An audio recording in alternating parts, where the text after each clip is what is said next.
बात दिल्ली में धमाका, जुड़ती कड़ी, साजिश बड़ी। देखिए, दिल्ली आज सुबह सुबह तब थर्रा उठी जब रोहिणी के प्रशांत विहार में एक जोरदार धमाका हुआ। यह धमाका सीआरपीएफ के स्कूल के पास एक दीवार के करीब हुआ, जिसने एक ओर दिल्ली को दहशत से भर दिया तो दूसरी ओर दिल्ली पुलिस समेत तमाम एजेंसियों की नींद उड़ा दी है। रोहिणी सेक्टर के प्रशांत विहार इलाके में सुबह करीब 7:45 बजे के आसपास सीआरपीएफ स्कूल के पास धमाका हुआ, तेज धमाका।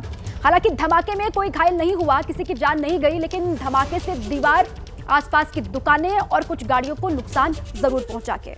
त्योहारों के इस सीजन में दिल्ली में पहले ही आतंक की साजिश का खतरा मंडरा रहा था और इस बीच इस धमाके ने सुरक्षा एजेंसियों की चिंता बढ़ा दी है। एफएसएल की टीम के सूत्रों के मुताबिक शुरुआती जांच के हिसाब से लग रहा है कि विस्फोट में इस्तेमाल की गई सामग्री क्रूड बम जैसी है और मौके से सफेद रंग का पाउडर मिला के सेल और तार भी वहां मिले हैं।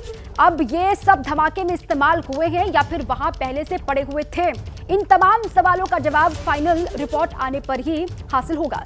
लेकिन जिस तरह आज ये जोरदार धमाका हुआ है, उसने पूरी दिल्ली को सन्न कर दिया है और यही वजह है कि मामले की जांच एनआईए को सौंप दी गई है। बड़ी खबर इस वक्त की जान लीजिए आप। दिल्ली ब्लास्ट का सीसीटीवी सामने आया, क्या आपको दिखाएं? देखिए, सीसीटीवी फुटेज में कैद हुआ रोहिणी ब्लास्ट, जो धमाका वहां पर हुआ, जो विस्फोट हुआ, उसका जो फुटेज है, सीसीटीवी फुटेज, वो सामने आया है। रोहिणी में आज सुबह तकरीबन 8 बजे के आसपास धमाका हुआ। ये देखिए आप, जिस वक्त ये धमाका हुआ, देखिए किस तरीके से यहाँ पर विस्फोट हो रहा है, उसका सीसीटीवी जो फुटेज है वो आपके सामने एक्सक्लूसिव हमने रख दी है। रोहिणी का इलाका प्रशांत विहार, जहां पर यह धमाका हुआ, इसकी जांच की जा रही है। सुबह सुबह का वक्त था और आज दिल्ली वालों की जो सुबह है वो इस धमाके के साथ सुबह की शुरुआत हुई। रोहिणी में सीआरपीएफ स्कूल के पास ये धमाका, जिसका फुटेज सामने आया है और इसी पर मनोज वर्मा मेरे सहयोगी जुड़ चुके हैं, जो लगातार आपको अपडेट भी कर रहे हैं इस पूरे मामले को लेकर। मनोज, अभी जो टीमें वहां पर जांच पड़ताल कर रही हैं, उनको क्या हासिल हुआ है, क्या मालूमात उनको हासिल हुई है और क्या लग रहा है ये क्या था जिससे धमाका हुआ? जी बिल्कुल, देखिए अभी जांच किसी निष्कर्ष पर नहीं पहुंची है। तस्वीरों के जरिए मैं आपको दिखाना चाहूँगा कि अभी भी तमाम जो अधिकारी हैं वो यहाँ पर मौजूद हैं, जो एनएसजी के कमांडोज हैं वो यहाँ पर मौजूद हैं, पुलिस के जो अधिकारी हैं वो यहाँ पर मौजूद हैं और तमाम जो स्पेशल सेल की यूनिट है वो भी यहाँ पर मौजूद है। जाँच अभी लगातार की जा रही है, तो अभी जाँच किसी निष्कर्ष पर नहीं पहुँची है, लेकिन इतना ज़रूर है कि जाँच को आगे बढ़ाया जा रहा है और ये जानने की कोशिश की जा रही है कि आखिरकार धमाका करने के पीछे जिसने भी ये धमाका किया है कि उसका मकसद क्या था और धमाके में क्या इस्तेमाल किया गया था, वो भी अभी तक साफ नहीं हो पाया है। तमाम जो एजेंसीज हैं वो अब इस मामले की जांच में जुट गई हैं। एनआईए इस मामले की ऑफिशियली जांच कर रही है। हालांकि दिल्ली पुलिस ने इसमें मामला दर्ज कर लिया था, उसके बाद इस मामले को स्पेशल सेल को ट्रांसफर किया गया, लेकिन अब गृह मंत्रालय की तरफ से इस मामले की जांच को एनआईए को सौंप दिया गया है। एनआईए तो जांच कर ही रही है, साथ ही साथ इस वक्त एनएसजी की जो टीम है वो आप यहाँ पर तस्वीरों में देख रहे होंगे। एनएसजी की टीम अभी तक यहाँ पर मौजूद है और तमाम जो बारीक बारीक सबूत है उनको इकट्ठा करने की कोशिश की जा रही है। सफेद रंग का पाउडर तो यहाँ पर बरामद हुआ ही था, साथ ही साथ कुछ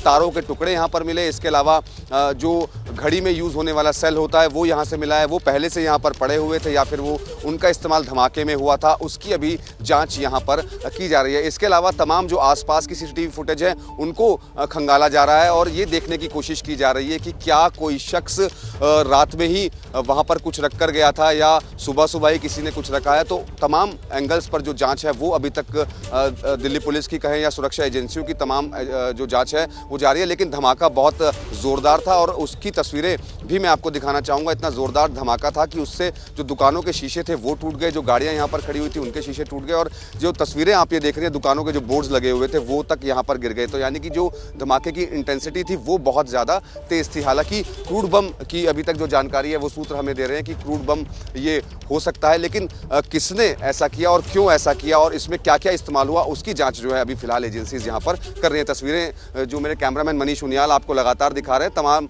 जो आला अधिकारी है वो सुबह से ही यहाँ पर मौजूद हैं और तमाम सुरक्षा एजेंसियां जो हैं वो भी यहाँ पर मौजूद हैं और बारीकी से इस पूरे मामले की जो जांच है वो यहाँ अभी जो टीमें हैं वो कर रही हैं। ठीक है मनोज, अब जांच पड़ताल लगातार की जा रही है, कई टीमें हैं जो जांच कर रही है, क्या हो सकता है किससे धमाका हुआ। हालांकि किसी की जान नहीं गई लेकिन नुकसान हुआ है। इसी बीच बड़ी खबर है, दिल्ली में ब्लास्ट पर बोले मनीष सिसोदिया, ये केंद्र सरकार की विफलता है, ये बात उन्होंने कही है। देखिए, दिल्ली में जो धमाका हुआ है प्रशांत विहार में, उसको लेकर अब सियासत किस तरीके से होती हुई दिखाई दे रही है आपको। मनीष सिसोदिया ने केंद्र सरकार पर हमला बोला और कहा कि ये तो विफलता है केंद्र की सरकार की। दिल्ली के लोग डरे हुए हैं, दहशत में हैं, दिल्ली में कानून व्यवस्था बिगड़ी है, सिसोदिया ने ये कहा। आपको सुनवाते हैं क्या कुछ कहा है उन्होंने।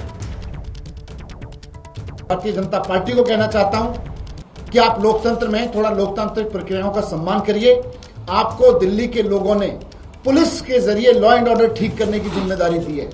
दिल्ली को गैंगस्टर्स चला रहे हैं, ठीक ऐसे गैंगस्टर्स चला रहे हैं जैसे हम फिल्मों में देखा करते थे कि 1990 में मुंबई में गैंगस्टर्स का राज था, आज दिल्ली में गैंगस्टर्स का राज हो गया है। अगर थोड़ी भी कहीं किसी कोने में शर्म बाकी है तो दिल्ली के लॉ एंड ऑर्डर पे काम करिए, दिल्ली के लॉ एंड ऑर्डर को ठीक करने पर काम कीजिए। और मैं एक बात यहां दिल्ली के लोगों से भी कहना चाहता हूं कि आपने भारतीय जनता पार्टी को लॉ एंड ऑर्डर पुलिस का काम देके देख लिया, भारतीय जनता पार्टी को कुछ नहीं आता है। तो आने वाले समय में ये स्कूलों का भी यही हाल करेंगे जो इन्होंने आज लॉ एंड ऑर्डर का किया है। आने वाले समय में ये बिजली का, पानी का, स्कूलों का, अस्पतालों का, सारी चीजों का जो आपको केजरीवाल जी दे रहे हैं, जो केजरीवाल जी की गवर्नेंस की बात है, ये सब पे यही हाल करेंगे। पूरे मामले की जांच हो रही है और बड़ी तेजी से सभी जांच एजेंसी यहाँ मौके पर आई हुई हैं और वो अपना काम कर रही हैं। मैं आम आदमी पार्टी के लोगों से कहूँगा कि वो हर चीज़ पर राजनीति करने की कोशिश ना करें। संवेदनशील मुद्दों पर भी अगर राजनीतिक रोटियां सेकने की कोशिश करेंगे तो लोग आपकी इस गंदी राजनीति को समझ चुके हैं।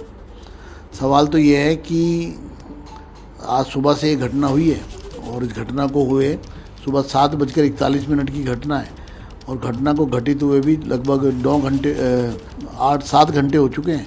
अभी तक एक भी आम आदमी पार्टी का नेता, मुख्यमंत्री या कोई मंत्री ये देखने नहीं आया कि आखिर हुआ क्या है।